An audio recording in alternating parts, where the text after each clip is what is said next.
They got my grandmama crying about it, cause she know her little lying about it. Daddy trying to pull me about it. Now that boy focus trying to move me a mountain. And my young wife watching me. And the greenback stalking me. And these rappers don't exist to me. The motherfucker man is who I'm meant to be.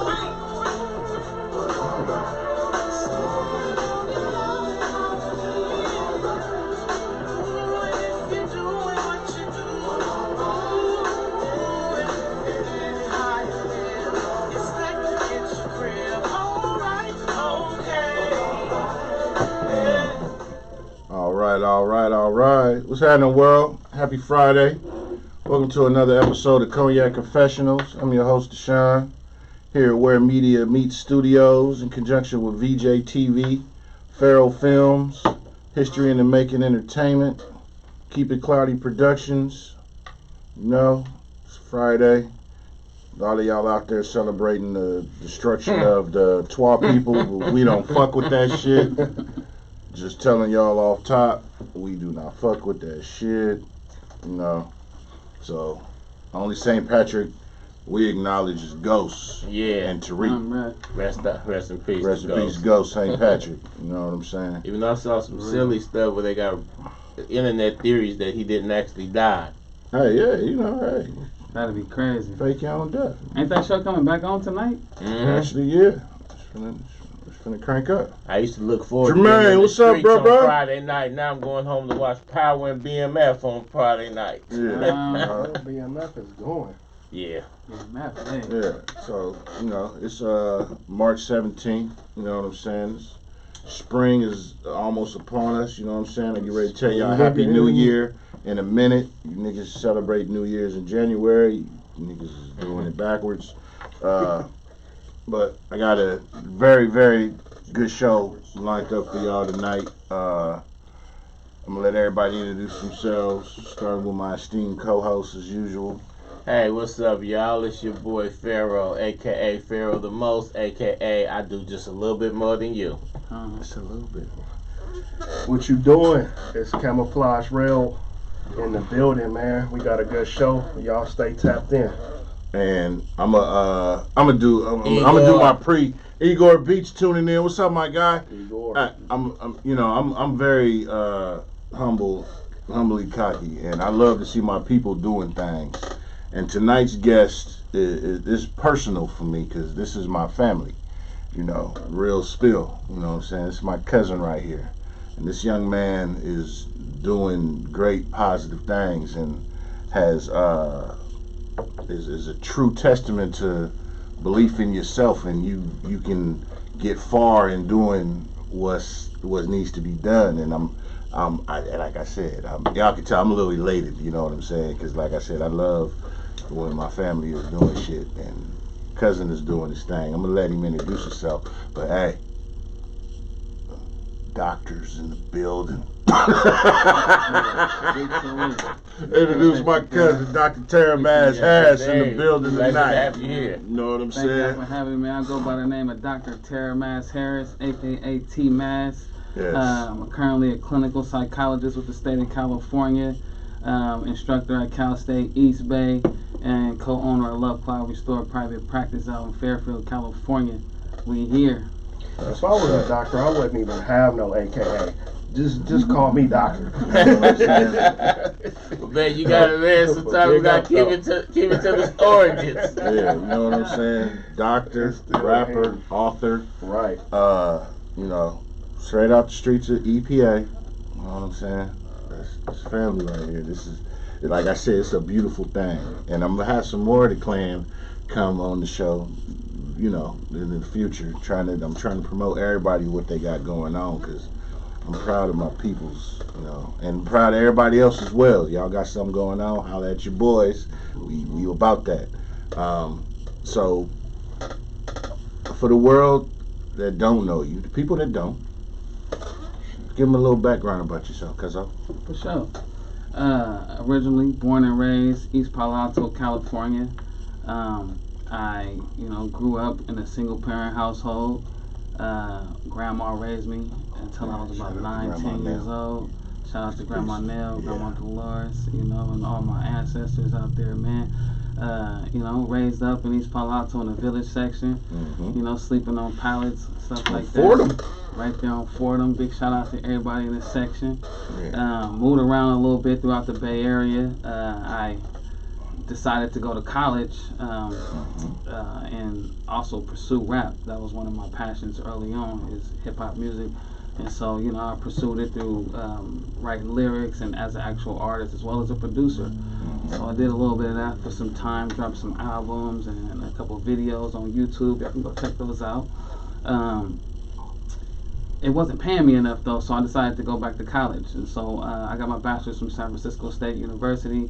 I got my master's from Argosy University in Alameda, and the subject title is forensic psychology. So bachelor's in psychology, master's in forensic psychology.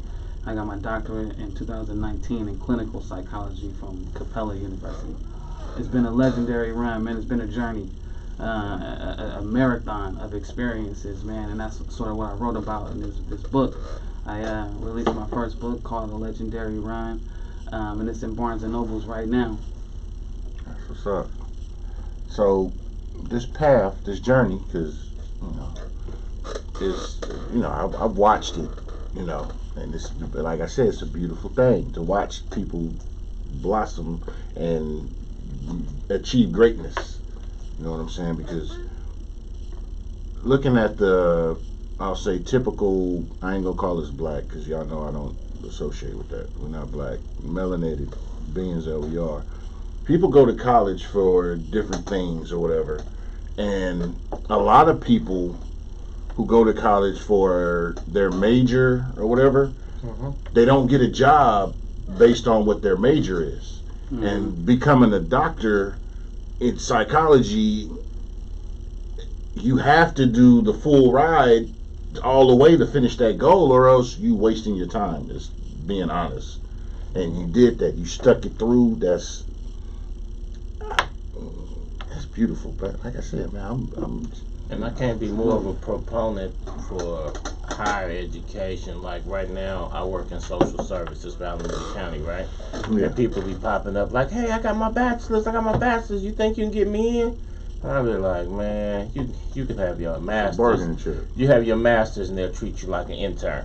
Wow. Right. You know, Wow. just having for us older cats, having a bachelor's was the thing. But the way they doing the youngsters nowadays is entering the workforce. They'll treat the bachelors the same as they The high treated school diploma? Exactly. So, for someone who went all the way past that, masters to doctorate, you know what I'm saying? Instead of being the exception, you gonna have to be you gonna have to lift up the youngsters to get to your level, because they getting the bachelors ain't enough. Y'all gonna have to follow the difficult path that this man has already did, but don't worry, he done blazed the trail for you, and he wrote a book. Exactly. He giving you instructions. He's giving you the game. Right. So take us through the path of writing this book. Because your book got released February last month on the 20th. Yes, sir. Barnes and Noble. That's impressive. You know, this Pharaoh's an author as well. Toots, what's happening? White out in the building. What's good, my guy?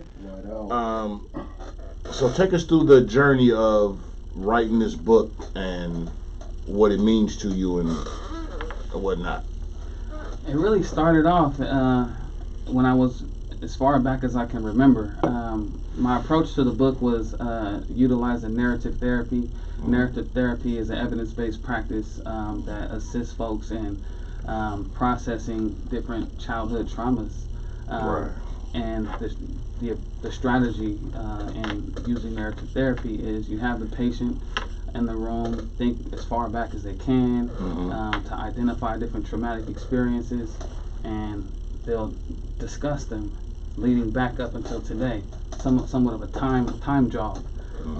And so I sort of did this with the book, identifying different traumatic experiences that I've experienced, overcome, not only myself but as well as my family, you know. And the reason why is because I think those experiences is what has developed this resilience in myself that's assisted with being able to complete a doctorate program or any other challenges that I experience in life. Yeah. That's what's up. 'Cause, I mean, overcoming obstacles is paramount for us. What they do, white out? We gotta overcome things. You have, like you said, resiliency, past traumas. I think because we all suffer from PTSD, post-traumatic slave syndrome. Indoctrinated. Is not aware of that. True, and to be aware that you're suffering from something, separating the ego, because ego, especially with black, oh damn, I said black, melanated men, you know what I'm trying to mean. Melanated beings, the males, we, through years of being told, and you got to be strong, men don't cry, you don't have feelings, take your feelings and put them in your back pocket and sit on them. Yeah. Through our own people and everything else, or you got to be 10 times better than this non-melanated person to get seen. All these things that, let me see, how can I say, that we were told and taught are all fucking wrong, for one. Yeah. But those are weights on our shoulders, and the average melanated person subconsciously chooses to succumb to those things. We don't choose. We kind of forced into it. I said subconsciously chooses. Oh, okay, I didn't catch that part. My bad. We tend to feel that everything's piled on us and we'll never win, so we fall into the, well, fuck it, I'm just gonna sell dope, I'm just gonna be a raggedy individual. You niggas never thought I was gonna be shit, so fuck it. I might as well just be, I might as well be what y'all think of me. We suffer from that. But the resilience that's really in us, if you tap into it, and you get these examples, like, I'm hella proud of you. Like I told us, I'm hella proud of you, bro. I'm always gonna tell you that. I celebrate you and tell you why you're here. I ain't gonna tell you when I'm looking at you after some shit happened. I'm like, that's what's up. Cousin doing this thing. I message you, cousin, that's what's up. I'm proud of you. Do your thing. That's what I think our people need more and more. Facts. You know, I'm just, like I said, I'm happy tonight. You know, in this world full of bullshit, you know, I get to this is one of my personal joy moments in this world full of bullshit tonight.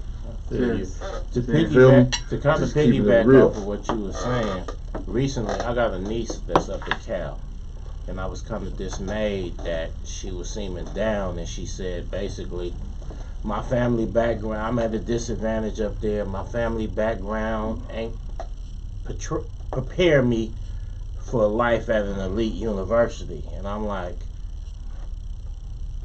they only admit 4% black students. I said, for you to get in there, it ain't no mistake. And I said, you always got to remember, wherever you are and you're achieving, you are where you're supposed to be. Right. But I wanted to ask you a question along those lines based on my niece's experience. Coming from a place like EPA, there's some people that would get to your academic levels and be like her, I'm not prepared for this. I can't do this. And some people will be like, I'm actually prepared for anything coming from a place like this. Along your path, did you ever have any of those moments of, fuck it, I'm from the turf, I can do anything, or, oh man, did you ever have any of those moments? And then I got a question after that. I've had plenty of self-doubt moments where it got really tough, where I look back to try to see what type of resources that I had, and I found myself comparing myself to my colleagues who are not black or not melanated, and feeling a kind of way because there's a disparity, right? I'm lacking resources, or I'm lacking preparation for this moment, but I wouldn't allow myself to stop. My mom wouldn't allow me to stop. My pops wouldn't allow me to stop, for real. And just the people that I got in my corner just continuing to motivate me and push me forward. I use that to pull myself out of that self-doubt and rely on my personal strengths, you know, to sort of get me through those moments. But definitely it was moments of self-doubt. But counter to that, there was moments of, I got this. I started to realize how effective I could be working with black people or other melanated people who were on the other side of the table. When I started to get into my internship and when I started to actually get out there into the field and see people's responses. Like I had a job working in a prison. I was working in SAC, the level 4 out there in New Folsom, and just looking at people's eyes who got murder, who got murder charges, and who's sitting there facing life. It was striking, right? And to be able to share some of my experiences and come across to certain individuals and see how that impacts them made me realize that I can be effective in this field. So a lot of that was motivation for me to keep going and keep pushing forward. And it's crazy because, like, you know, when you think about being in the shoes of a person who's sitting there facing life in prison, in a level 4 prison, you don't think that there's other people out in the community having on a podcast talking about you being their motivation to move forward. So I just want to send a salute to some of those people that I've interacted with, came across, and have indirectly motivated me to go towards my passions in this field. That's impressive. So my question is definitely not as deep as that, but so just looking at you, if I saw you in the store or out and about, I wouldn't think you was a doctor. Do you get people that you come across and they go, yeah, right? All day long. All day. That's the first response that I get from a lot of people who look like me. But then, you know, I think I start talking a little bit more, they eventually kind of get it. Right. But I do get that, right. It's kind of a shock factor. And I also see myself kind of code switching at times. What I mean by that is having to kind of switch my language up depending on who I'm talking to, you know. So, you know, I can use my urban dialect when I'm around people, you know, who share cultural intersections with me. But when I'm around my colleagues, I gotta really kind of, you know, you got to. Right, I gotta use the doctor tongue. So it just, you know, I have come across that a lot. How does that make you feel though? Does it make you feel like prejudged? Like, damn, you know, like what, I can't do it, or how does that make you feel, or does it feel like, you underestimated me, or? Initially, when I was in school and just getting out of school, I think I did feel a little bit prejudged, or like, you know, somebody kind of looking at me as if you're not telling the truth, or you don't fit that description of a doctor or whatever. But the more that I've kind of learned and looked into that phenomenon, it's a result of us not being culturally represented in the field. Exactly. That's ingrained in our heads since we were young kids. You know, young babies watching TV, looking at social media, X, Y, and Z. Yes. The typical doctor, their cultural profile is a white male, right, or a white woman, 6'3", or an Asian male, or Asian woman. You know, or something. Or Dr. Cosby who wears the tight sweater and slacks and always tucked in, and you know, you well put together, but you don't, you know, it's not like it's that square look, like, you know, just straight, like, you know what I mean? All black doctors won't look like Duncan Penderhugh's called back. Right. Well, we could come straight out of 98th Ave in East Oakland. You can come off of Hagenberger and be a doctor, for real. You can come straight from East Palo Alto and be a doctor. Let me ask you this: when my wife was finishing up her degree in her field, nursing, she got pulled to the side. Almost was like, basically, the instructors were like, I don't feel your nursing material. Wow. And in my day, we get rid of basically like you, but since you've made it, we need you, basically, because sometimes she'd have braids with colored braids, colored braids, the jewelry, the nails, and stuff like that. And that's what they were saying, like, basically like, okay, you made it into our fraternity. We couldn't stop you, but you're gonna have to conform. Did you ever have any moments where people was like, okay, we see you got, we can't stop you because we see you got the ability, but maybe you need to be a little less urban? Did you ever run into any of those moments? I have before. From the way that I dress, telling me to put my pants up, you know, and things like that. But where I'm at right now is probably the most comfortable position that I've been in as a doctor.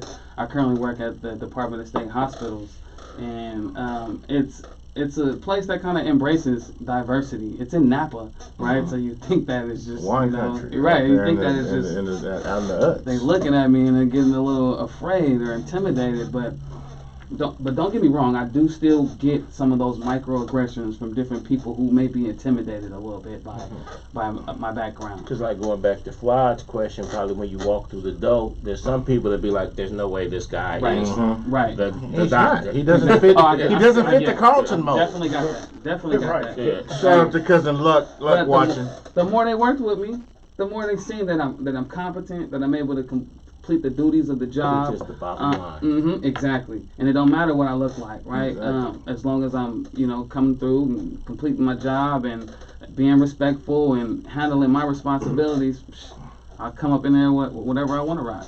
Exactly. I'm gonna see your criteria. I'm gonna meet it. I'm gonna beat it. I'm gonna do what I'm supposed to do, and I'm gonna have room for extra, because I see. Right. And there's a dress code, but you know how we do. We're going to take the dress code and we're going to We're gonna blend. We're gonna jazz it up a little bit. Hey, We're gonna blend a little. One more question. So you're also a professor, right? Yes, sir.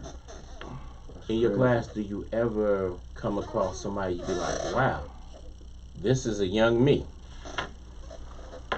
I see in my classes a lot of individuals who have purpose, they have drive in different ways. I've seen people who remind me of when I first was inspired to go into the mental health field. And I do find myself gravitating towards those individuals. I haven't seen the young me yet, but actually I have. He right here. He right there.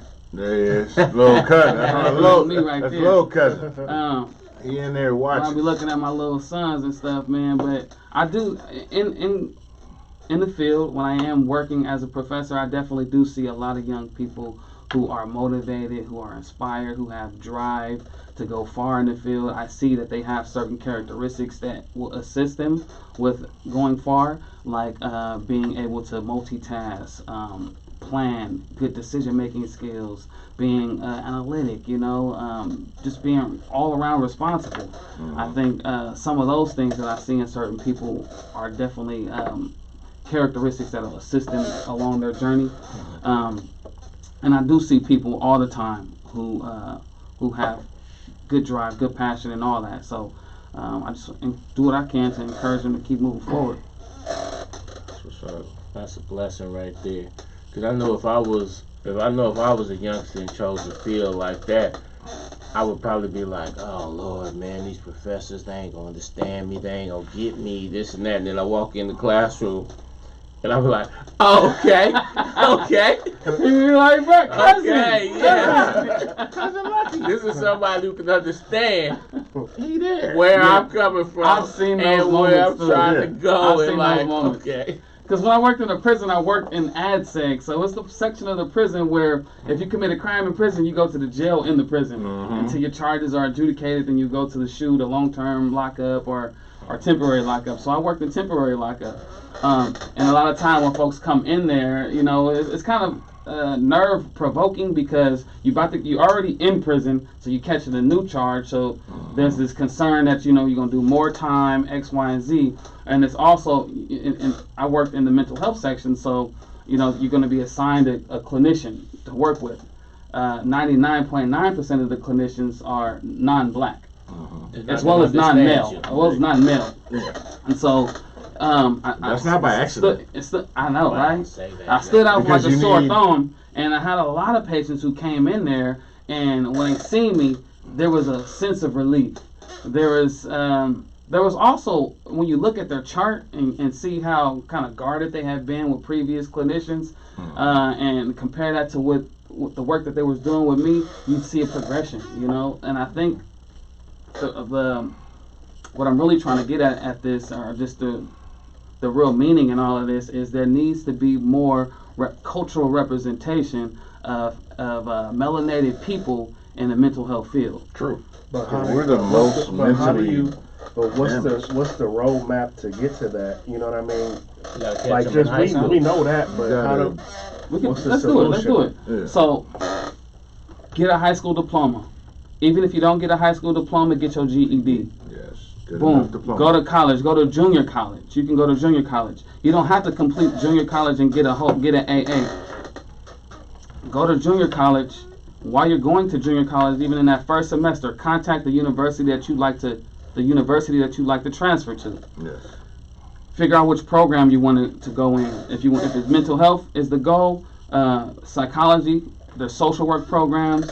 Those are two of the top ones. There's also marriage and family therapy, but that's more of a master's level program. At a bachelor's level, you want to either go into psychology or social work, something like that. Yes. Boom. From there, you contact the university and ask them what is the minimum transferable units that I need to take at this junior college in order to transfer into your university. Just take those classes at the JC. The counselor at the JC is going to tell you you need to stay here for 2 years and pay for all of these classes that don't even count. You don't have You know what I'm saying? And you wasting time and money. So boom. As soon as you get that list of transferable credits, just take specifically those classes. You take those classes, boom, you're able to transfer into the university of choice, into the program of choice. Yes. You have to do well too. Try to get a 3.0, like a B average. Yeah. Boom, you get into your bachelor's program, you complete the bachelor's program. Try to do it, quickly but efficiently as well.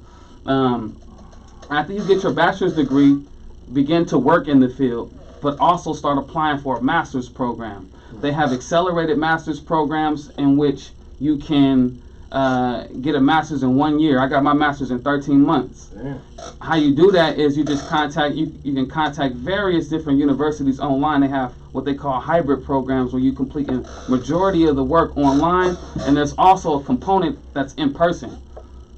You can knock that out within a year, year and a half, 2 years tops. After you finish that, you're going to probably have to do some sort of internship in order to complete your master's program. And the same for a doctorate. So boom, just once you complete your master's, you can start to apply for doctorate programs. And there's a number of them. Capella, the School of Professional Psychology. There's so many other different ones, but you want to look into a master's program for forensic psychology, clinical psychology, marriage and family therapy, a master's in social work, things like that. If your goal is to work with patients, directly with patients, you're going to have a clinical degree with that leads to licensure. If your goal is not to work with patients, you're going to need to have a degree that's just based on philosophy, so that you can write books, you can teach, you can do everything that's non-patient contact. So figure out exactly what your ultimate goals are, and then just set up some small sub goals in order to get you there. But it's totally possible. I know that a lot of the stuff that I said sound like I was rambling, or just sounds like it's a lot. Even Series was like, wait a minute. It sounds like it's a lot. See, like you giving the game away. It's possible. But it's very possible. much possible. Very much. Don't get no AA. Just take those minimum transferable credits. Boom, knock your bachelor's out. Transfer to a master's program. Look for a doctorate program. You can tap into lovecloudrestore.com too. We can assist you with that. It's educational coaching that is a service that can help people kind of plan out higher education like that. So you saying whatever university you think you want to go to, you want to ask them what's the minimum transferable units, Yes. and then just take those. Exactly. Do not ask that junior college, because they're going to tell you to stay there the whole 2 Right. years. And it's a bureaucry that they're trying to get money from you. So And especially I now, get that. because junior college is supposed to be free for the first 2 years now, if I'm not mistaken. So But they still need to keep their enrollment. exactly, Mhm. they have to Exactly. It's Exactly. everything. So, which I've always said, college, if to finish college in a nutshell, to get a degree, diploma, master's, bachelor's, everything. In essence, when you to the brass tacks, what it means is I will complete the task. Exactly. Yep. That's what it means. Facts. The higher the degree means I'm more dedicated to this shit. But that goes to his point about these young kids coming out with degrees, so they've shown that they can complete the task, but then they don't have the experience. So then That that or- becomes an issue. Or the tasks or the path that they're on, and we know life happens to everybody. Sure. So this is not a banishment or downgrading on anybody who goes through, because even when I started, because I went to community college, I didn't go to a 4-year, but I didn't even get none of those degrees. I dealt with life. But that's why I'm like, I'm like hella happy. I'm proud of you. I'm like, that's what it do. Life happens. I'm testament to the shit. Life happens. You got to alter. You got to audible at the fuck. You the quarterback. Facts. You the quarterback of your fucking life. Exactly. So you gotta have a certain level Head of coach. flexibility, You gotta, ability yeah. to adapt. I'm the CEO of Deshaun. You know what my last name is incorporated, Facts. and I got one employee, me, but I got beneficiaries, and my job is to diversify my portfolio. That's my job. You know what I'm saying? So life happens, but if let me see How would you see yourself doing in this era though, where they trying to make almost impossible standards? So here's the thing. The drive, you got to have the drive. You got to have a team or people behind. You got to believe in yourself first. Yes. So that's first. Yeah. Because if I want it for you more than you want it for you, that's not going to get you shit. That's real. So you got to have that. You got to have the drive and the commitment within yourself to push through. Because I can have 50 million connections for you. But you can be negative 51 million in attitude towards the situation, which means we're negative 1 million, which means we're behind the 8 ball. And niggas is already behind the 8 ball from birth in this corporation. But that's another story. You'll get that at 3 in the morning. But we gotta have a team. You gotta believe in yourself. Have a team. Have resources, mouth to ear, like I've always said. And examples. Prime example. All of us are prime examples of certain shit that we've overcome and did and prospered and get to. Because I guarantee we all can sit here and tell a story of how we almost ain't where we are. We all 4 of us can sit here and tell that story. We know that. We can make hella fucking Tubi movies off shit that we could have fucking did. Come on. Lord have mercy. Let's keep it a buck. We can, but we prosper. We move on. What happens is, and this is mental health reference, society, the biggest advocate or the biggest opponent of mental health is social media. Wow. See, I'm going there. Social media is the biggest advocate of mental health because social media is like the crackhead chick or the drug that you addicted to that don't never want you to get off of it. I want you here. I want to control you. Society. What you think about the banning? Speaking about banning TikTok. I'm hearing about that. So that's a double-edged sword. Reason, but I understand it. It's a double-edged sword because if you look at the principles of that this corporation, because this ain't a country, yeah, it ain't. The freedom of speech shit that you were taught falsely in school. Remember, it's freedom of speech, but watch what you say. First and foremost, let's keep it a buck. Because if I said some inflammatory words about certain groups, this show would be canceled yesterday. But freedom of speech means I should be able to say what I want. freedom. You don't have to agree with me. That's fine. But I have But freedom of that's a speech. tough one though, because then you can get people that say F black people, What's F whatever. I'm gonna and go let's go hang them and kill them. So you kind of it's a thin line. thin line, but see, here's the thing. They're doing that on Twitter all day too. Right. Here's the thing. Thanks, Elon. Here's the thing, and I'm gonna be a buck. I'm gonna keep it real with y'all. Freedom of speech is all inclusive if you go on what it's supposed to be. Not necessarily. Hold on. Just listen. I don't have to agree with your opinion. You're entitled to however the fuck you feel. I don't have to agree with it.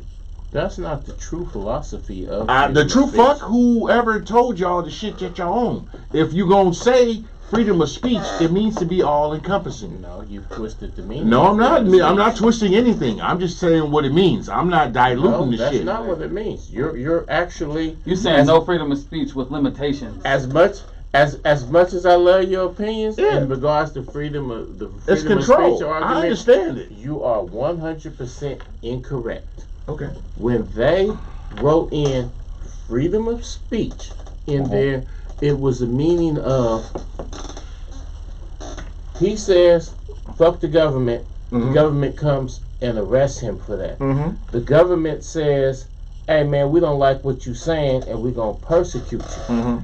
That's when they regard the freedom of speech is really just a metaphor for you have the ability to speak out. You have the ability to speak freely and nobody can come execute you for what you're saying or incarcerate you for what you're saying. Or even say, back in them days, tar and feather you and drive you out of town with a scarlet letter on your forehead. So as in that aspect, we definitely have freedom of speech. Because I could go outside right now and say, fuck Joe Biden. No. And no one is going to incarcerate me for that. No FBI agents or this and that. But here go the thing. One of the aspects of freedom of speech is we are not free from the consequences of our Then you don't speech. have freedom of speech. So if I have a private platform and I say, I don't like what you're saying, then you don't have I'm freedom stopping of speech. you. That I'm not the government, so I'm not infringing upon your speech. I'm just saying, hey, then you can't say that shit over here. Then But you can go build have your own platform. But I'm just saying, freedom of speech is truly just meaning you cannot be persecuted by the government for what you are saying. But other than that, two private individuals or a public company or something preventing you what you're saying. So what you saying is like saying freedom of speech. somebody giving a female oral sex and they touching everything but the clit. That's not freedom of speech. So freedom of speech is all encompassing. I know I had to go there because according to the courts, I'm just saying, in the United States of America, freedom of speech should be freedom of speech. What they saying? Freedom of speech does not include to incite, emit lawless actions, You can't yell fire in the theater. to make You can't yell or bomb on the distribute airplane. obscene materials, to burn, draft cars, or anti-war protests, to permit students to print articles in a school newspaper over the objections of the school administration. You can't call it freedom of speech. I got you. Then you can't call it freedom. I know. That's it. Then you can't call it freedom of speech. That's all I'm saying. I don't. Here's the thing. Let me tell you. Because people think it just means you can say anything. You can't. But I know, because once again, you have people putting rules and limitations on shit who want to control But it. if a Just like person Young Thug, put he being held accountable for the lyrics that he put But out if a there. person Freedom of does, speech. but if a person does, like for instance, Do you let's say have- I own Twitter, and I say, hey man, I don't like what you're saying, and I ban your account. That's not infringing upon your freedom of speech because Yes, you it don't is. have freedom of speech on my Twitter. Because I might have a operating standard, rules of conduct. Right. I have the right of that. And you also have the right to go create your own Twitter or Parler or Now, whatever that and you say do what have- you want. you have- Now, if Joe Biden comes in or Kamala Harris comes in and says, I don't like what you're saying and we're going to sentence you to 10 years for saying that, that's infringing on your freedom That's of speech. basically I hear you. I don't completely agree with you, but I But completely we're understand also what you're not talking free, about. but we're also not free from the consequences. Like I know a lot of people like I to get get into it. this thing talking about cancel culture and this and that, Exactly. right? But what truly is cancel culture? It's- That means It's the a lot of people say, "Oh, I've been canceled," and be like, "Because you can't conduct yourself like a 1950s white man." right. So there's Like no. people So are- there's not freedom of speech. People are holding you to a certain level Let's of hear what accountability the guest for what has you're to- saying. People say, "Oh, we It's don't not like freedom woke." of speech. So you don't like people who say, "Hey man, Here's the that thing. over there is not right. Let's not do that just because you did it in 1954. Freedom. It's not right." Freedom of Oh, speech. that's woke. That's cancel culture. Like, come on, man. So I'll just say this: freedom of speech, Mhm. to me, I represent my own words, thoughts, and actions. Freedom of speech means I can say what I want. You don't have to agree with it.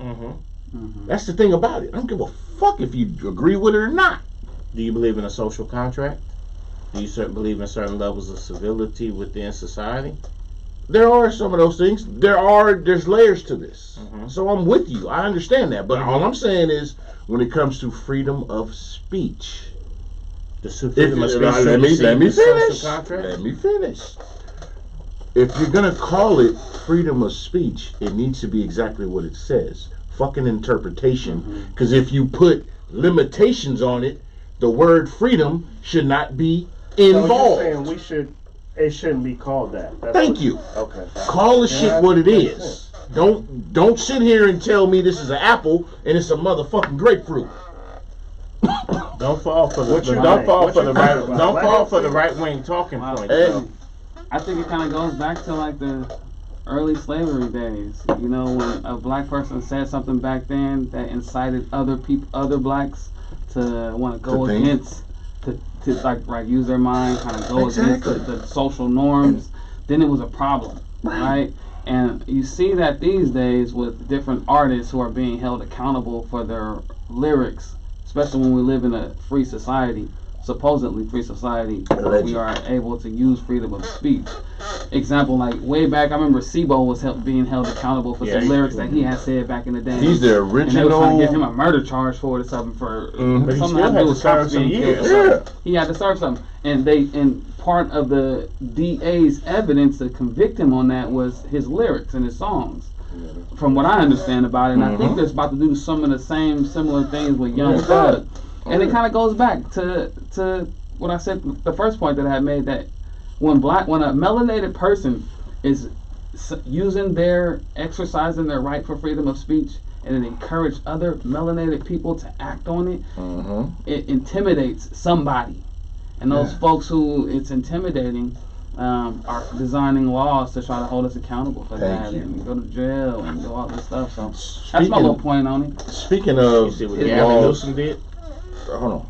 Speaking of designing laws and whatnot to curb this type of response, look at Florida. They have a bill that's going right now that's it'll punish college institutions from teaching critical race theory and organization. So basically, it's a law it's a bill that's going that will go against groups that promote unity, this and that, in which you got black Greek fraternities and sororities and different organizations of we're not minorities, but for the sake of this conversation and y'all that living by the rules of the people who keep y'all foot on y'all neck, minorities, anything that's teaching the truth of everything, all these things are being put in place. Laws are passing, bills are being implemented, senators, congressmen, and council people are standing behind these bullshit bills to eradicate the truth. And we worried about the fucking dress that Sierra wore at the Grammys, when if her husband ain't tripping and she want to go outside showing all her shit, that's her business. But here's the thing.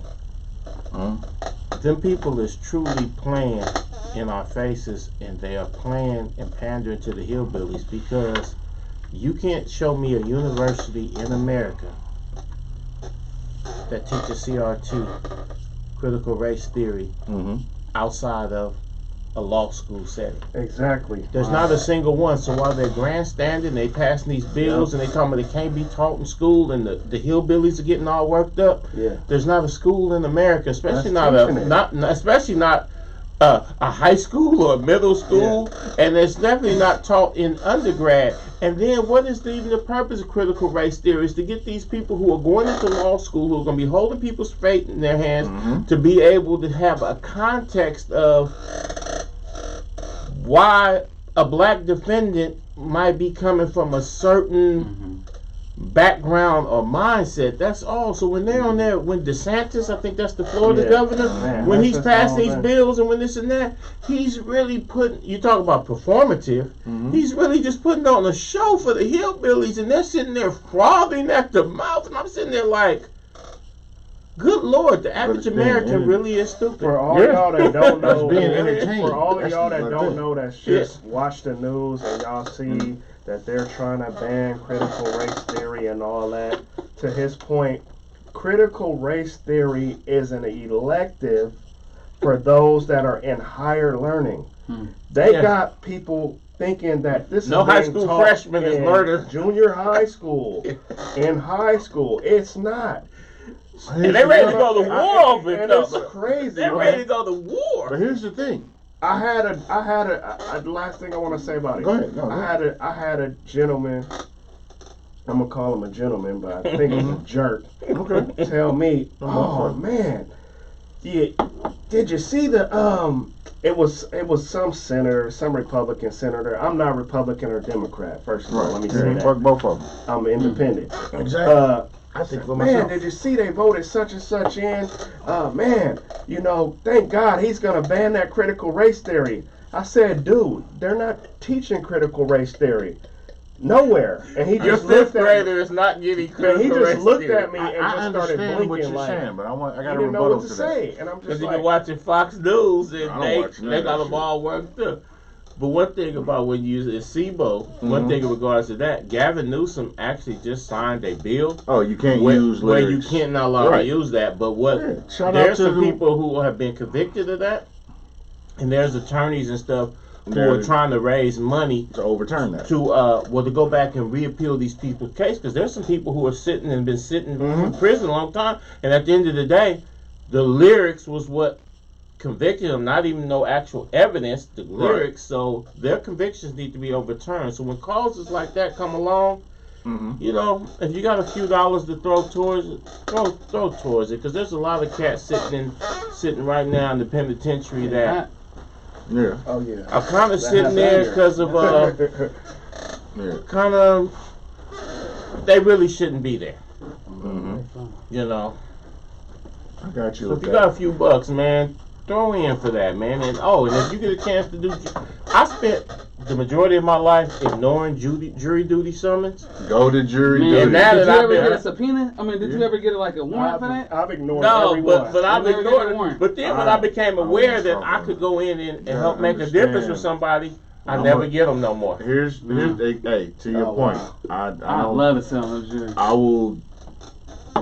I have, but I will just say this: that misnomer of, because that's the stigma that we put on ourselves. Nigga, I need to get out of jury duty. We find every reason you to want to be not off do. work, but you don't want to do jury. We duty. find every reason to not to do the right shit. To Could have been in there to saving use these somebody. rules. We find reasons to get out of it because we think it's a badge of honor. I got out of that shit. Nigga, I wish I would. We think But it's then- something to I do used with to be the proud of police. myself. Dodging Exactly. that shit. We did bullshit. We fucked ourselves. But at the end of the day, when you become, and I ain't using the term woke because people use that term on some bullshit. But when you become aware of some shit and your responsibility to us, because we have a responsibility to us. You don't have to believe us go in shit. there and hang the jury. You got a responsibility to us for all the injustices that have happened in this corporation.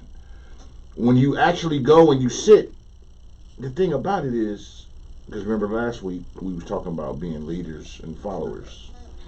To be a leader, you have to be a follower. You got to follow something. Whether you follow your gut, you follow your intuition, you follow the teachings of your grandparents, your ancestors, whoever. You can say it's all you, but it's never all you. You following something that you learned from somewhere, even if it's your gut. And your gut is Emulating something. Your gut is your ancestral umbilical cord. So what you think? So you said. I'm going there tonight. So when you said woke, it was another black Locked in doctor. tonight. Oh yeah, I tap in. It was another black doctor that was on TV, and he basically was saying that the word woke has now become a Bastardized. dog whistle for some racist shit. Right. Because And what that's how I happens? feel about it. But what do y'all think? You could be saying the most righteous things ever, and those who lean towards the conservative end, somebody could come behind you and say, hey, he's just saying something woke. Yeah. And now whatever you saying, no matter Exactly. how valid it is, Yeah. they can't hear you. Because some certain things, wanting social justice, wanting fairness for each, Even in the melanated fair community, play, is not a bad thing. like, here's the prime example.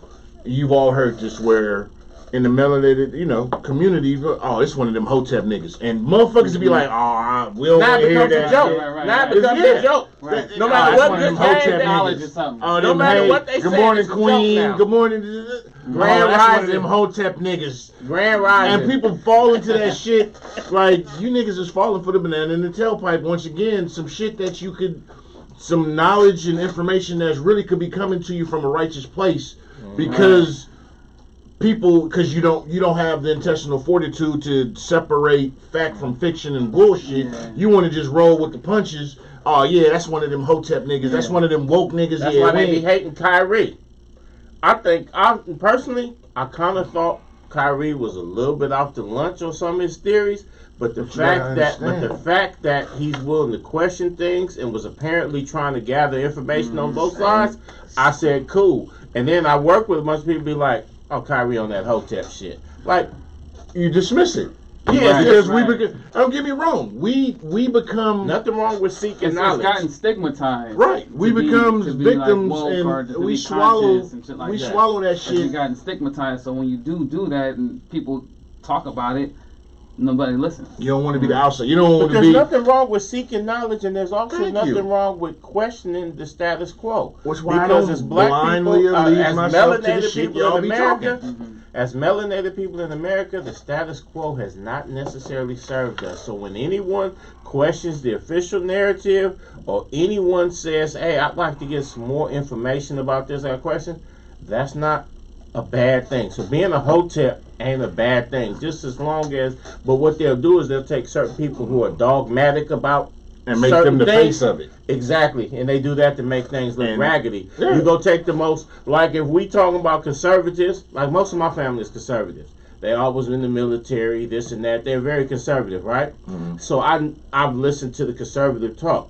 But what you do is you go get the most extreme, ridiculous conservative, put them up front and say, see, this is the conservative. And then when somebody says the liberals, you go get the most ridiculous person and you put them up front and you say, see, this is what this is. Prime example how the But most of Republicans us are use moderated Herschel in Walker the monkey middle. ass. Yeah, And Herman Cain got used. yeah. And Willingly. willingly, Silk right? and willingly. Diamond and yeah, all all that, that. you And know? then she You wanna, know what? oh, I know the truth. I know that you got used, you In got played. psychology, they call that paired association. Thank you. Where you get the most clownish person Mm-hmm. and through media ads, marketing, or just Mhm. pictures or whatever, you get the public opinion to associate that Yes. clown person with the population, with the group of people. Yeah. So when they think about this group of people, they think about that one person that's in the front that you were just talking about. Are you guys Exactly. on Twitter? I know you're No, not I'm not on Twitter. Twitter. Are you not on Twitter? Yeah. Right now on Twitter, all black people hate Asians, and they keep bringing out a video of Charleston White. And exactly. None of us are similar to Charleston White. None of Charleston us, White is motherfucker. not None an of us. example of the average black man's Most thoughts. black people hate Charleston White. Yeah, I think Yes. he's a goofball. Exactly. No, But they now hate him, but Twitter, just they don't keep like watching him up. or don't He identify out with him here- or his views. He was He out trending here- for like 3 days as Yeah. black people's 'Cause feelings he out about here- Asians. He out here performing on Al Gore's internet. Exactly. So to I hope he getting the bag out of it. Now you got a he couple is- people in every generation that like I feel is working with the police. They like hip hop police. You know. Mhm. Well, that's what we said before. He's an agent provocateur. That's what Malcolm used to call them. Exactly. You have all They you get have to that. troll It's online prevalent all day, do all kind of crazy stuff. Nothing never happens to them though Yes. either. because they're You know? protected. They protect it. They protect it. And they I feel pump people up to Charleston go White do and dumb hip-hop shit. police. They're protected. Because they hear the cause division and this and that. But the thing Uh-huh. is, with this social media, like you were saying, social media is a drug, this and that. In Malcolm's them day, the agent provocateurs who was out giving these meetings and this and that, like the founder of Kwanzaa, the people that Oh, was that out nigga. there, the Yeah. people that was out there, the CIA and them was actually funding them Yeah. and propping them up. But with social media and people needing attention, you have people doing that agent provocateur type of work for free. Mm-hmm. They not even actually. Or for cheap. You know, but I'm Attention just is a hell saying they of a want drug. attention. So you got people purposely going against the grain, purposely doing certain inflammatory things, just merely for attention. So it's like Right. if you the I see CIA what you're saying.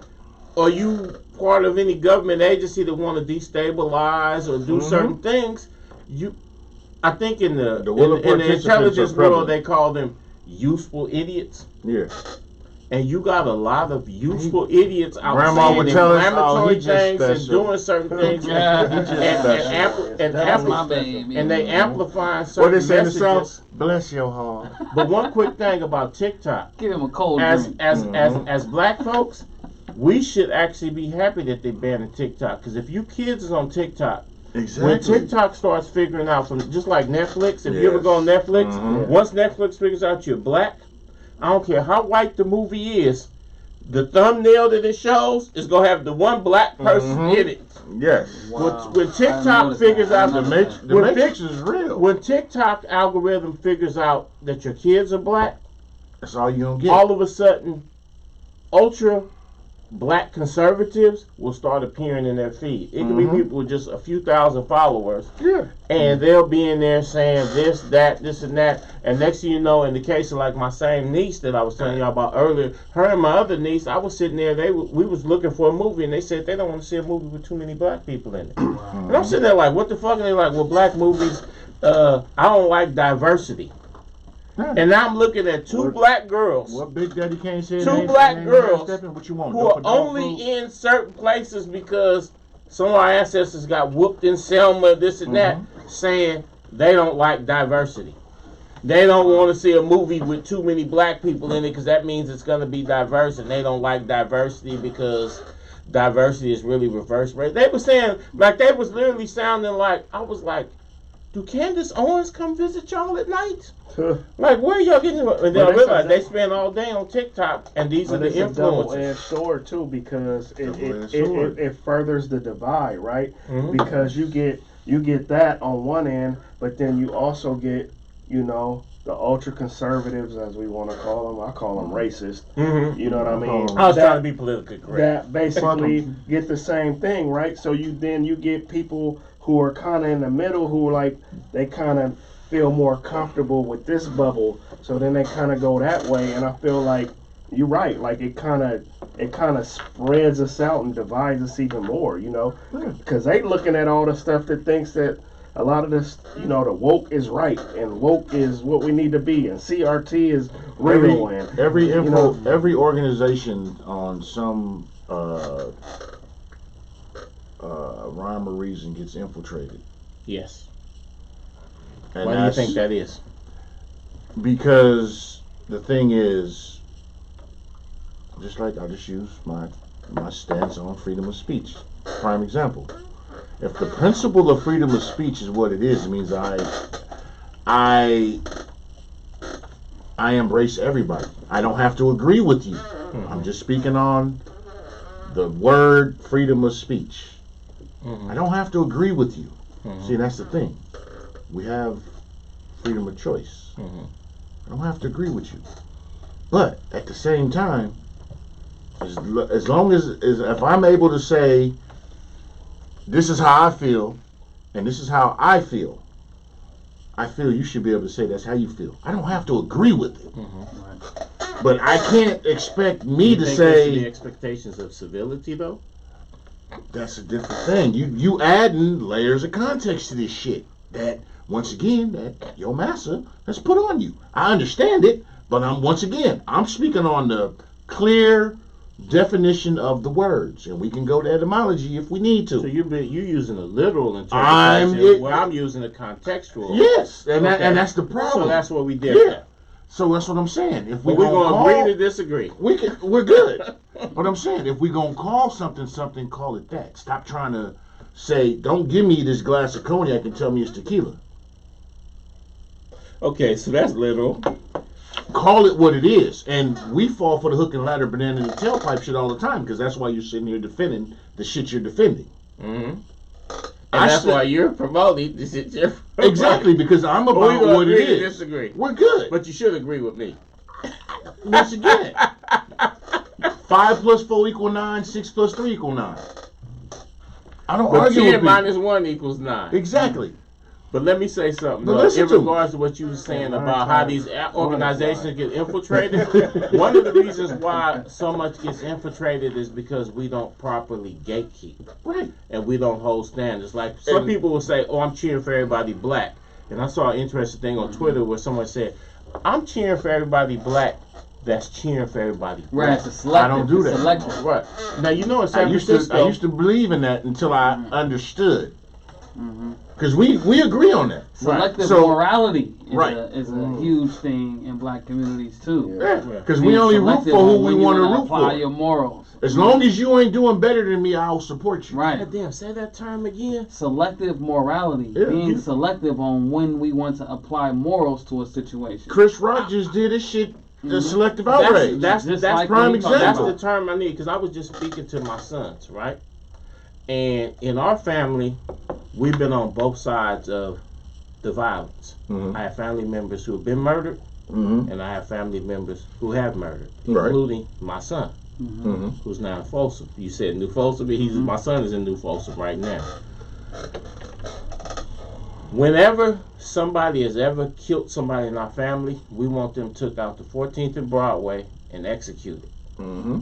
They can't get enough time. Yeah. But when our family do this but shit, every we time want clemency. One of my You can't. man say You that. can't. Every Once time again, one of my family So now kills he's somebody, backing up my point. We And want we saying we want free. murder. And we saying I free. stand on We my want to side go of in the there and give fence. statements of he On didn't have a everything. fair shot in life. Oh, society, this and that. And I Right. be thinking, and I was thinking, and I came through this at work, and I was talking to my sons like, each one of your cousins that got killed, we wanted justice. Mm-hmm. But each one of your cousins and my own son who has killed people, We we want wanted mercy, freedom. we wanted understanding. We want free. So, and what's that term That's the again? selective Selective morality. outrage. Yeah, you know, selective morality. Because I want compassion. Which is the opposite of selective outrage, right. right? Okay, break it down. Being the selective outrage part that I believe Chris Rock was talking about is displaying your outrage about some social issue, but being selective on it. Right. So it's okay to be Same. outrageously disrespected over this situation, but not over this one. You know what I Right. mean? Same situation where, like you said, you got a family member that killed somebody, you want clemency. Your family member get killed, you want motherfuckers drawn and quartered. Yeah. Exactly. Let's keep it a buck. Exactly. That's typically where we're at. Yeah. Because So the Just answer to us, that is to though? be consistent across all But is situations, that just us? No or matter is when that- it's no, it's self-serving. everywhere. right? Because we've had, like you said, I know people who have done shit and I'm like, wow, damn. But I've had shit done to family members and I'm like, throw the pitchfork at their ass. Right. So I Right. understand what you're talking about. But once again, like I said, we're freedom of speech. There's everybody, there is a gray area. True, there is. There is. But But being able to be can't- strong enough to navigate that gray area. you is have also- to, you got to be, exactly. Because you can't want your cake only when it's sweet Yeah. and when it's When sour. it's self-serving. Right. When And it serves that's a where purpose. we're at as a people. Yeah. Being honest. Just keeping it real all the way. Because my We nephew only- got 15 to life, and my son got 15 to life, and my nephew actually gets out in December from serving 17 years, and my son is right now doing 15 to life, and I'm like, whoo, thank the Lord. But people who have killed Mm-hmm. family members of mine and got 50 years, 60 years, that ain't enough. And I still be trying to figure out a way I can maybe put some And- money on their head or something right. because we didn't get justice. Mhm. But I got a nephew who's killed people and I got a son who's killed people. And Hey, I understand. I hear you with that. I understand that they're victims of society. And I know that now that I've had this breakthrough, I know that that's cognitive dissonance or whatever you want to call it. Yeah. But man, I can't change the way I feel. Like Because I know it my takes son hard to didn't get a fair program- shake, but I know this motherfucker over here need to do 100 years and be executed. Because that's how we're wired. Men But how do you are. overcome that? Here's the thing. Like mothers are the ultimate protectors of their babies, their cubs. Dads, we are also, but women get the you know, They get the glory society for it. gives them the glory for it. Dads sacrifice a lot. So I agree with you what you're saying with that. It's damn. I kind of lost my thought, but I'm getting back to it. We have to separate it and honestly call shit what it is. Because don't get me wrong. But don't you feel like At you're the end of the sellout day- if you call shit for what it is, and it shortchanges your See, own but people? then that once again, that's when we succumb to the pressures of outside entities and opinions instead of standing strong on what we believe. And if you believe in what you were taught, what you believe in, you should be able to stand on it regardless. Because that's what the book that they give y'all on Sundays that a lot of people go teaches you, supposed to teach you, is to faith. Right? Am I missing something? That's what it's supposed to be about. Not the I got to give you half of my motherfucking check. No, pay for some. Never mind. Yeah, I'm gonna go there. But it's just like if you're a parent, right? You prepare your seed for everything. 2-parent household, 1-parent household, wherever the hell it is. You prepare your seed for the world. Try to. And then your kid finna go out in the world and you want to grab them back. No. You gotta trust in your teaching. Yeah. You gotta allow them to bump their heads. You trust in your teaching because you standing on your principle. Once again, standing on what you believe. Because you teach your kids what you believe if you believe in what you teaching your kids. What if you feel like the teaching didn't take? Then what do you do? Then you're a sorry ass teacher and you don't believe in what you're teaching. Because if you teach your kids, they will get it even when you don't think they will. But then that's, man. Because that's that book that's a gray that they area, though. charge you 10% of your shit says raise a child up in the way of whatever. Because I'm Mandalorian. This is the way. But my mom raised me with excellent principles Exactly. and values. This shit But there's sticks. some shit that if I would have got caught, I wouldn't be here right now. Like I You know what said, I mean? we all can. I can And tell like you he some said, shit.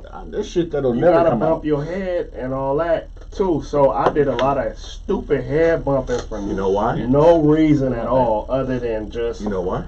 just think I know the best answer. Let me tell you why. But that's You not a too- reflection Even of when the they teacher. told me the right Exactly. But way here's to the- go before I even did the wrong thing. Right. Here's the thing. 2 things. 1, scars build character. Here's the other thing, and you've heard me say this. I can give you $1 million. You are treated one way. If you earn your $1 million, you are treated completely different. Scars build character. Why do scars build character? Because when I got scars from fights and all type of things, you know. But each one of them is a story. I could write a book on the scars because it teaches lessons. Sometimes you have to, the hard head got to feel it to believe it. Remember our parents told you think fat meat greasy. They can tell us everything and we get it. And sometimes we just be like, no, I need to go. We're gonna still experience it for ourselves. Because I got to go feel it. Facts. You got to feel it to believe it. So, and that is true. Yeah. It doesn't mean we end up getting completely lost because there's no backing of, yeah, you made a mistake. You know, or people want to be, like you said, he didn't get a fair shake in life. But where was the reinforcement of the, hey, you need to we trying to come and teach you, and this, you making a mistake, because we give up on each other sooner. In the melanated community, once you're 18, man, you hear that shit, you're 18, you grown, get the fuck on. That shit is ingrained in our culture. Wrong. I mean, teaching and everything is an aspect, but certain people, I guess you could call them deviants or whatever. Some people just deviate from the normal. Like amongst my mother's kids, as far as in regards to her sons, I'm number 5 out of 6. I'm number 5 out of 6, and only. So was it an easy birth, or was she struggling in the birth? Anyway,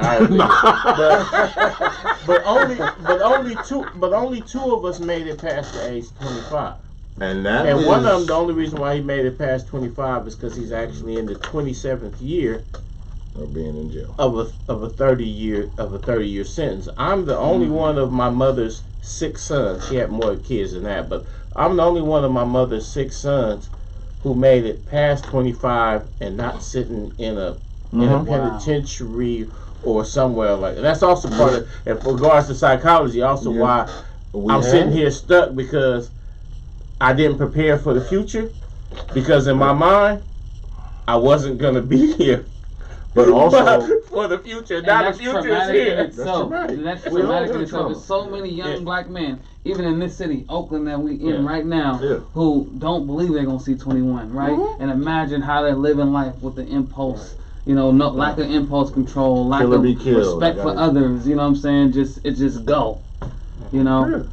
But you're And also that's traumatic. you're also the Like reason that. where back in the day our parents, grandparents had the amount of number of kids they had, because You was gonna lose some. if I have 10 kids, like I know people that have 19 kids, you know, as a one, you can, and that's at least, even if you had twins, that's a minimum of 8 pregnancies. Right. You know, because somebody gonna do something. You gonna have somebody's gonna fall. You gonna have some that fall off. You gonna have some that get it. It's the law of averages, rule of nature. Once again, you gotta look at nature and the process of nature and getting into your divine. Can you imagine having 19 kids now? Man, shit, my 3 is it. I'm cool. My grandmother Fuck had more than 19 my times. grandmother had my mother. Say. My grandmother had my mother at the age of 15, Yeah. and she had my youngest uncle at the age of 48. So she had kids from 15 all the way to 48. So like my mother was 30 some years older than her youngest brother. That's Both my grandparents had sets of grandparents had 6 kids apiece. That was just like Mine too. regular. Yeah. But 3 do you boys, think 3 that girls on each side. People are maybe chemically, or is there something that can cause? So as a parent, right, you can teach your kid everything that you can think of in the book, and maybe you don't teach them everything. Is it something in us that can cause people to deviate just naturally? Like I know parents that are educated, do this, and then they raise killers. And then I know some that are There's the anomalies. stupidest parents that raise college educated. There's no So, absolutes. It's a big debate in psychology, nature versus nurture. Mm-hmm. You know, nurture is more of the things that biologically were contributed to you, that you receive hereditarily, and then the nurture part is things that you kind of develop through witnessing in your environment.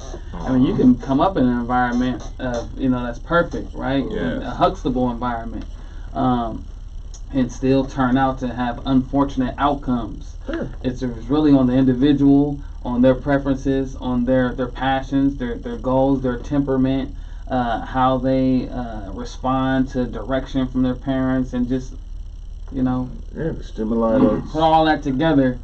Like at the men. They What can was go that? left or right. The men In in your this. Remember in the. your personal opinion, from your observations, what's stronger, nature or nurture? I think it's definitely a 50-50 thing, but when we consider nurture, our environment, no matter what the biological or hereditary contributions were, I think the environment has so much power that it can structure a person or provide some structure so that a person has better outcomes than what was anticipated for them. But Yes. can it be the environment that one chooses, right? Because I always use this analogy. I know a mother and father who had 2 girls. One acts like a whore, excuse my language, that's not a cuss word, and one is like a complete nun. You're going to have to mess with her for 2 years before you get any of it. You know what I mean? The other one is going to give it to you on the first day. Yeah, because So what, like, And you saying they grew up in the same same house, because what happens same is mama and daddy, no variations, Yeah. just they had different friends. You can That's have- the only thing I can think yeah. of. you can have, to your prime example, you can have a 2-parent household. We'll use that for She just probably watching too. statistics, right? Peace. Don't do that. But you can have a 2-parent household where one parent is either a drinker or a smoker, Right. right? You got one kid who grows up to be a drinker or a smoker, and the other one doesn't, and both of them reasons are the same. I watched my parents, so that's what I decided. Same as if you tell yourself I can do it, or you tell yourself I can't do it. You fucking absolutely right. But what's you think is what's your Well, when I think about two people who were raised in the same household who came out with different outcomes, I think about what were their social influences. Because we can grow up in the same household and have two different influences, two different social influences, or things that kind of excite us, things that that we kind of gravitate towards or not. So I think there's one theory called social learning theory. Basically, we learn from watching other people, and the feelings that we receive when we observe other people performing a behavior will increase the likeliness that we'll repeat that behavior. So with social learning theory, two people growing up in the same household can watch the same thing and have two different preferences toward it, two different reactions toward it. So it really is upon that person and some of their biological, psychological, and social makeup. And that those three different factors differ from person to person, even if they're in the same household. Yes. So, I'm testament to it. We know. We know. Like I said, we all can speak on some shit. I can go down the line of some shit. I just keep some shit to the vest. But I can write a book. So even in that situation, so there's some biological influences on that too. Because those two kids born in that same household, maybe born separate years apart, and probably came out of the same womb, but they'll still have different biological makeups based on the father, the mother, everything that happened during conceptualization and the whole different stages of development. Right, because remember, during the pregnancy, you absorb trauma as a fetus. And that influences your temperament. Yes. What causes you to be anxious? Because we can be raised in the same household. I'll be a little bit more anxious than you are. You the calm, cool, collected one. I'm the, impulsive, anxious, just easily triggered one. I know kids, people that are same parents, complete, like you said, like we was talking about, complete polar opposites. I mean, it's more often than not. Now that I actually reflect on It's it, a result of the stimuli and, like you said, your psychological makeup, the traumas that you take in, how you and we all internalize things differently. That's another thing.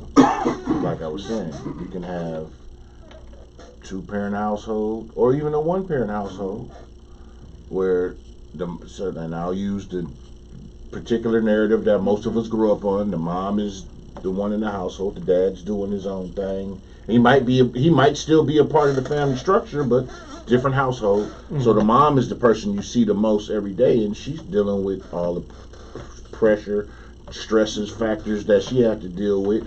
And coming up in the 70s and 80s, and then you got the drug epidemic. So as a kid, you see that shit, and you have a choice. Do I fall victim to the damn life fucked my mom up, and so she chose drugs? Most people do that. Or the traumas and the stresses, like you said, how you respond to things, because you watch shit happen, and yeah, she was trying to hold on and do what she was supposed to do or whatever, but drugs is drugs, and it was rampant in the 80s in our community. So it ripped a lot. The us learning what we were supposed to learn was so derailed back then, and that wasn't a fucking accident. But still, if her teachings were pure to the core in the beginning, no matter when she fell off, if you fall back to those original teachings, you will always know true north. But a lot of us don't get the opportunity to get the truth. That's why you take breast milk and fuck formula. For real. My son's 7 months, he ain't seen no formula yet. You know what I'm saying?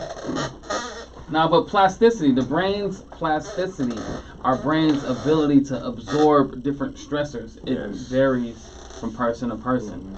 We could could be twins, and that plasticity be different for each person, and that what that looks like in real life is it comes across in when you're dealing with stress, when you're dealing with challenging times.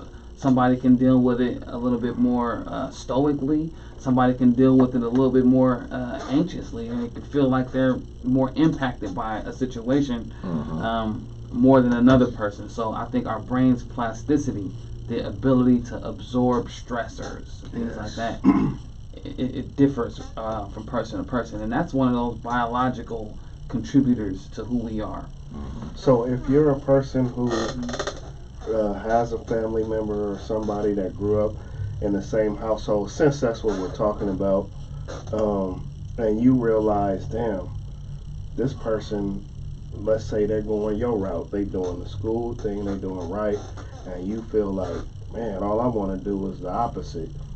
Is there, what things are in place for those who might be fighting that battle and want to go down that route, but they don't feel naturally inclined to do so?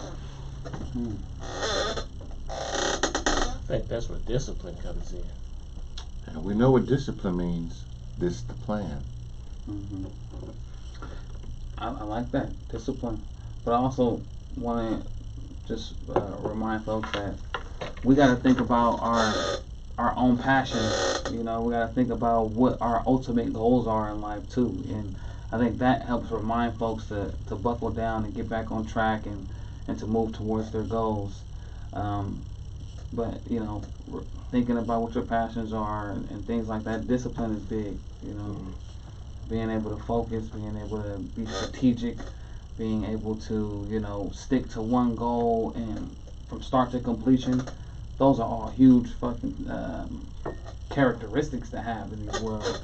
And I think that's some stuff that parents can work with their children on, is not allowing them to break commitments, big commitments, and meaningful commitments. And you know what? So that goes along with what some people will say, that, like, you got to remember your why. Is that what you know, in mind? Similar. Like, very similar. I mean, that's exactly what I'm talking about. Your why is your purpose, the meaning for you pursuing whatever goal you're working towards. So to answer that question, I would speak to discipline and also reminding people of your purpose, reminding you of your why. I'm a little tipsy right now. This yak got me there. Oh, it got me 20 minutes ago. This is why we pull y'all in. We've been doing this. Before we get ready to tune out, I want to, we got to send a R.I.P. condolences to actor Lance Reddick. Oh, yeah. From The Wire, John Wick. Y'all that don't know, that's the black, oops, I said it again. The melanated brother. The yak got you too? Nah. It was St. Black Chicks Day. Yeah, you know, rest in peace. Our condolences to him and his family. I want to send stay strong to Andrew Wiggins and his situation. I was gonna sort of talk about it, but I kind of don't want to. Still trying to That's a lot of misinformation. So you know, brother, man. yeah, exactly. That's the thing. Mental health, and Cuzzo, you here? That's what we own. Yeah. I'm just glad and I'm just gonna say this. I'm just glad I'm not hearing a situation of him being on the. Ooh, I'm finna go there on the OJ side of this shit. I said it. Or on some suicidal shit. Well, yeah, right. Exactly. So if whoever in his close network tap in with bro. You know what I mean? You might need somebody I support. respect and salute the Warriors. The playoffs, bro. I see that's the selfish part. We need you. But get on, the human HUE aspect of this, you know, that's some real trauma to go through from the stories that we've been seeing and you know, the leaking and information, you know, and it sucks. And I just hope that for better days for that brother, you know, yeah, that sucks. At the end of the day, Carlos Miller said the day is over.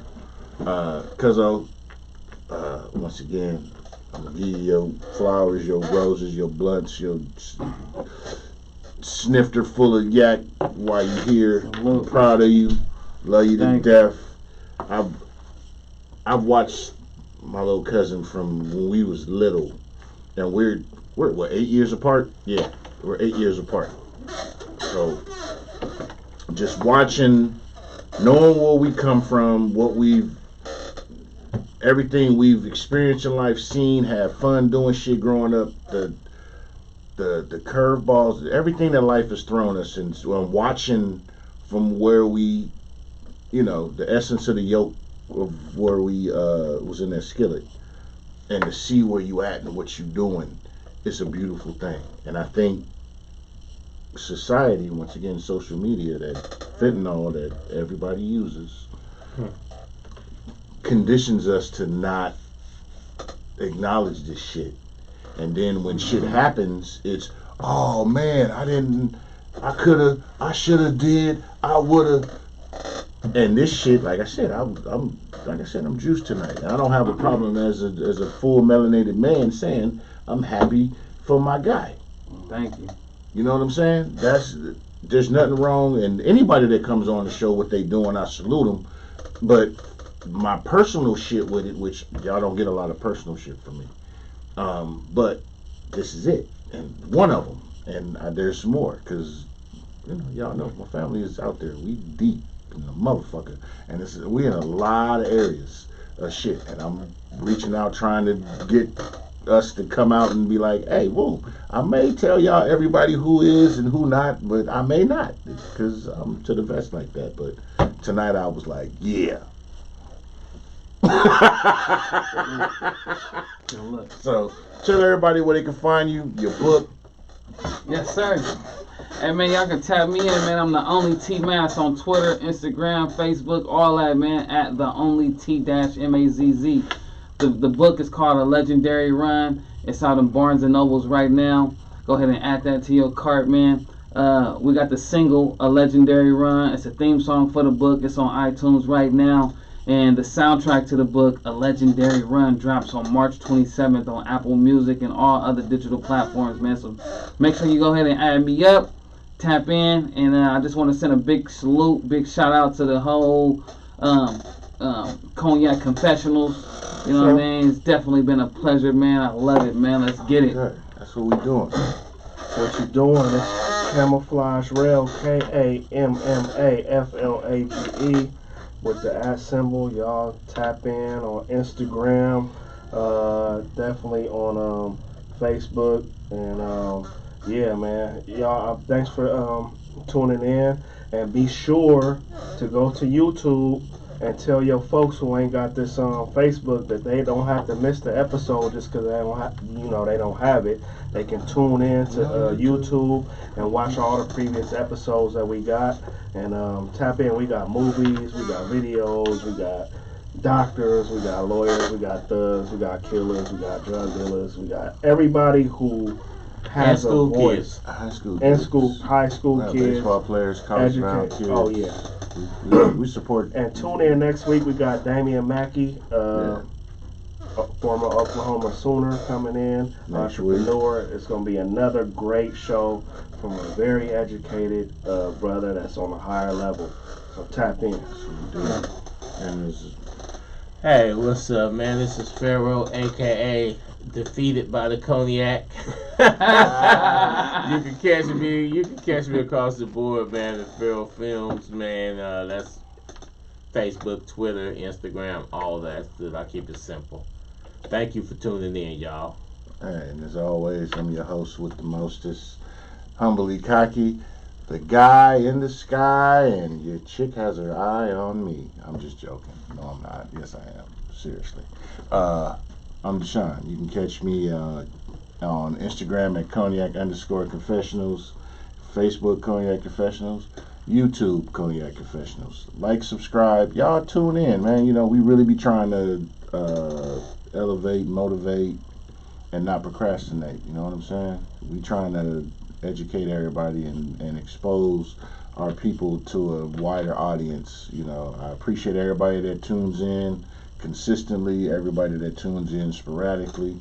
But we can't do this if y'all don't. Well, we can do it, but I'm just saying, we like y'all to share, spread the word, like, watch the shit, comment. If you have a business, anything, athlete, artist, model, actor, if you're doing anything in the community that's positive, because we don't promote negativity here, because that's not what it's about, and you would like to be a guest on the show, reach out to us and we can see what we can do to make it happen. Once again, Grandma Nell and Grandma Dorothy are very proud of you. They are very proud of you. I know that for sure. Yeah, it's a beautiful thing. Y'all have a great weekend. Fuck St. Patrick, as I said before. Fuck St. Patrick. You niggas out there getting drunk, drinking green beer. Yeah, you niggas is the reason why we backwards. But as usual, now it's time to say goodbye to all my Negro friends. Hey, catch y'all next week.